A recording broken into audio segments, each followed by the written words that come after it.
Thiruvananthapuram Venjaramoodu happy ലാൻഡിൽ അപകടം. Amusement പാർക്കിലെ റൈഡിന്റെ welding പൊട്ടി വീണാണ് അപകടം. കുട്ടികളടക്കം 5 പേർക്ക് പരിക്കുണ്ട്. പരിക്കേറ്റ 4 പേരെ മെഡിക്കൽ കോളേജ് ആശുപത്രിയിൽ എത്തിച്ചു. അപകടത്തിൽ പരിക്കേറ്റ ഒരാളുടെ കാല് ഒടിഞ്ഞു.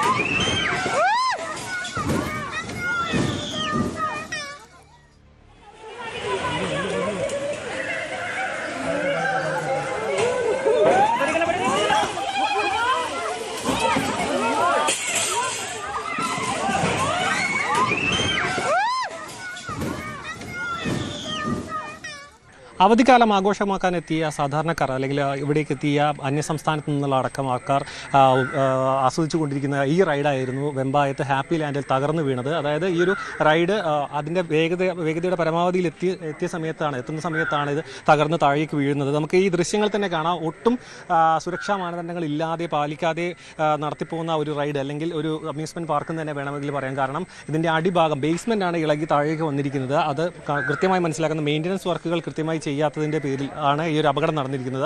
നിരവധി പേർക്ക് 15 പേരുണ്ടായിരുന്നു. അതിൽ എല്ലാവർക്കും പരിക്ക് പറ്റിയിട്ടുണ്ട്. 5 പേരെ ഇപ്പോൾ മെഡിക്കൽ കോളേജ് ആശുപത്രിയിലേക്ക് പ്രവേശിപ്പിച്ചിട്ടുണ്ടെന്ന് മനസ്സിലാക്കാൻ കഴിയുന്നത്. ഒരു സ്ത്രീയുടെ കാലിന് പൊട്ടൽ, പല ഭാഗങ്ങളിലായി പൊട്ടലുണ്ട് എന്ന് മനസ്സിലാക്കുന്നു. ഒപ്പം 2 കുട്ടികൾ, ഈ 5 പേരും ഒരേ കുടുംബത്തിൽ നിന്നുള്ള ആൾക്കാരാണെന്നാണ് നിലവിൽ പ്രാഥമികമായി വരുന്ന വിവരം. എന്തുതന്നെയായാലും ഈ ഒരു അപകടം വലിയ ഗുരുതരമായ ആരോപണങ്ങൾ ഉയർത്തുന്നുണ്ട്. കാരണം ഇവിടെ നിന്നും പരിക്ക് പറ്റിയവരെ പുറത്തേക്ക് കൊണ്ടുപോകാൻ സാഹചര്യം ഉണ്ടായിരുന്നില്ല. അതിൻ്റെ വേണ്ട സജ്ജീകരണങ്ങൾ ഉണ്ടായിരുന്നില്ല. മാലിന്യങ്ങൾ കൊണ്ടുപോകുന്ന വാഹനത്തിലാണ് ഇവിടെ നിന്നും ആൾക്കാരെ ആശുപത്രിയിലേക്ക് എത്തിക്കേണ്ടി വന്നത് എന്നടക്കമുള്ള വലിയ ഗുരുതരമായ ആരോപണങ്ങൾ ഇപ്പോൾ തന്നെ ഉയർന്നിട്ടുണ്ട്. ഇതിന്റെ ചുമതലപ്പെട്ട ഒരാൾ പോലും ഇങ്ങോട്ട് തിരിഞ്ഞു നോക്കിയിട്ടില്ല. അവസാനം ഇത്രയും നേരമായിട്ട് വന്നിട്ടില്ല. ഈ വേസ്റ്റ് വണ്ടിയിലാണ് ആളുകളെ ആശുപത്രി കൊണ്ട് ചാള അടുക്കുന്ന പോലെ കാലിന് പൊട്ടൽ ഉണ്ടായ ഒരാളിന്റെ മുകളിൽ വേറൊരാളെ എടുത്ത് കിടത്തുന്ന രീതിയിൽ ഒരു വേസ്റ്റ് വണ്ടിയിൽ കൊണ്ടുപോയി ആളുകൾ തടഞ്ഞ് ആ നിലയിലേക്ക് ഒരു രംഗം അവിടെ ഉണ്ടായി. അവസാനം ഇവിടെ വന്ന് ഞങ്ങളൊക്കെ വന്ന് ഇപ്പോൾ ഞങ്ങൾ പോലീസും ഞങ്ങളും കൂടെ പോയി പ്രതിഷേധിച്ച് ഇതിനെ നിർത്തലാക്കിയാണ് ഈ ആളുകളെ ഇറക്കിയത്. അതിൽ പോലും വന്ന് എന്തുണ്ടായി, ഒരു സംഭവം സംഭവിച്ചാൽ അവിടെ വരാനും അതിനെ പരിശോധിക്കാനും അവരെ ആശുപത്രിയിലെത്തിക്കാനും അവർക്ക് വേണ്ട ചികിത്സ ഉറപ്പാക്കാനും ഒക്കെ ഉള്ള ഒരു മാനുഷികമായ പരിഗണന കാണിക്കേണ്ടത്. ആ മാനുഷിക പരിഗണനയല്ലേ വേണ്ട, ആ നിലയിലുണ്ടായിട്ടില്ല. അതാണ് ഇവിടുത്തെ ഏറ്റവും വലിയ അനാസ്ഥ. ഇതിനു മുൻപ് കുറച്ച് കാലങ്ങൾക്ക് മുൻപ് ഇവിടെ ഒരു അപകടത്തിൽ ഒരു കുട്ടി മരിച്ചിരുന്നു. പക്ഷേ അത് അമ്യൂസ്മെന്റ് പാർക്കിന്റെ ഉത്തരവാദിത്തത്തിൽപ്പെട്ടതാണ് എന്ന് പറയാൻ കഴിയില്ല പോലും ആ സമയത്തടക്കം ഇതിന്റെ ഒരു ഉടമ ആരാണെന്ന് വ്യക്തമാക്കാൻ കഴിഞ്ഞില്ല. അല്ലെങ്കിൽ അതിലേക്ക് ആരാണെന്ന് പോലും മനസ്സിലാക്കാൻ കഴിയുന്നില്ല. അതായത് ആ സമയത്ത് മന്ത്രിയും MLA ആയിരുന്ന GR അനിൽ നമ്മളോട് പ്രതികരിച്ച അത്തരത്തിലാണ്. ഇതിന്റെ ഉടമ ആരാണെന്ന് അറിയില്ല, മാത്രമല്ല മാനേജർ മാത്രമാണ് ഇവിടെ ഉണ്ടായിരുന്നത്.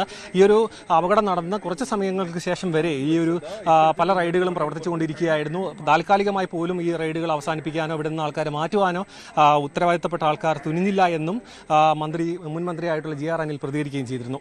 ഇതിൻ്റെ മാനേജ്മെൻ്റ് എന്ന് പറയുന്ന ആൾ ഒരു മാനേജറെ ഫോണിൽ വിളിച്ച് ബന്ധപ്പെട്ടിട്ടുള്ളതല്ല. അതിനപ്പുറത്ത് ആരാണെന്ന് 5 വർഷം എനിക്കും അറിയാൻ കഴിഞ്ഞിട്ടില്ല, എൻ്റെ ഓഫീസിനും അറിയാൻ കഴിഞ്ഞില്ല. മുമ്പ് ഒരു സംഭവം ഉണ്ടായപ്പോൾ ബന്ധപ്പെട്ടപ്പോൾ ഉള്ള അവസ്ഥ അതാണ്. അത് ആംബുലൻസ് മാത്രമല്ല, ഇവിടെ ആവശ്യമായ സുരക്ഷാ ഉപകരണങ്ങൾ ഒന്നുമേ ഇല്ലായിരുന്നു, ആരുമേ ഇല്ലായിരുന്നു എന്നതാണ് അറിയാൻ കഴിഞ്ഞത്. നാട്ടുകാർ പറഞ്ഞത് ഇവിടുന്ന് അപകടത്തിൽ പരിക്കേറ്റവരെ കൊണ്ടുപോകാൻ നമ്മുടെ ഈ ആധുനിക കാലഘട്ടത്തിൽ ഉപയോഗിക്കുന്ന ഒരു വാഹനവും ലഭ്യമായില്ല എന്നുള്ളതാണ് അറിയാൻ കഴിയുന്നത്. അല്ല, അതുകൊണ്ടാണ് പറഞ്ഞത് ഈ സൗകര്യങ്ങളെല്ലാം ഉറപ്പാക്കിക്കൊണ്ട്, ആംബുലൻസ് സേവന സൗകര്യങ്ങളടക്കം ഉറപ്പാക്കിക്കൊണ്ട് മാത്രമേ പ്രാഥമിക ചികിത്സ, പ്രാഥമിക സുരക്ഷാ സൗകര്യങ്ങൾ ഉറപ്പാക്കാൻ കഴിയുന്ന, അതിന് വേണ്ടുന്ന ഹെൽത്ത് മെഷേഴ്സ് അടക്കം ഉറപ്പാക്കിക്കൊണ്ട് മാത്രമേ ഇനി പ്രവർത്തിപ്പിക്കാവൂ എന്ന് ഇത് നമ്മളെ ബോധ്യപ്പെടുത്തുകയാണ്. ഒട്ടും സുരക്ഷാ മാനദണ്ഡങ്ങൾ പാലിക്കാതെ പ്രവർത്തിച്ചിരുന്ന ഒരു റൈഡാണെന്ന് തീർത്തും പറയാം. കാരണം 3 വശങ്ങളിലും കരിങ്കൽ ചീളുകൾ അല്ലെങ്കിൽ കരിങ്കല്ലുകളാണ് പ്രധാനമായി ഉണ്ടായിരുന്നത്. മാത്രമല്ല സീറ്റ് ബെൽറ്റുകളോ മറ്റ് സുരക്ഷാ ഉപകരണങ്ങളോ ഒന്നും തന്നെ പാലിക്കാതെ തൊട്ടടുത്ത് തന്നെ പല കെട്ടിടങ്ങളും പല മറ്റ് റൈഡുകളും വാട്ടർ പൂളുകളും പ്രവർത്തിച്ചിരുന്ന ഇവിടെ ഈ ഒരു അപകടം ഇത്തരം ആൾക്കാരിലേക്ക് ചുരുങ്ങിയതും പരിക്കുകൾ ഗുരുതരമല്ല എന്ന് ഇപ്പോൾ മനസ്സിലാക്കുന്നുണ്ടെങ്കിലും അത്തരത്തിലേക്ക് ചുരുങ്ങാനും കാരണം ഭാഗ്യം കൊണ്ട് മാത്രമാണ് എന്ന് വേണം നമുക്കിപ്പോൾ നിലവിലെ സാഹചര്യത്തിൽ മനസ്സിലാക്കാൻ. ക്യാമറാമാൻ അരുണിനോടൊപ്പം സാരംഗ് സുധാകരൻ, News 18 തിരുവനന്തപുരം. കൂടുതൽ വാർത്തകൾക്ക് News 18 Keralam YouTube channel subscribe ചെയ്യുക.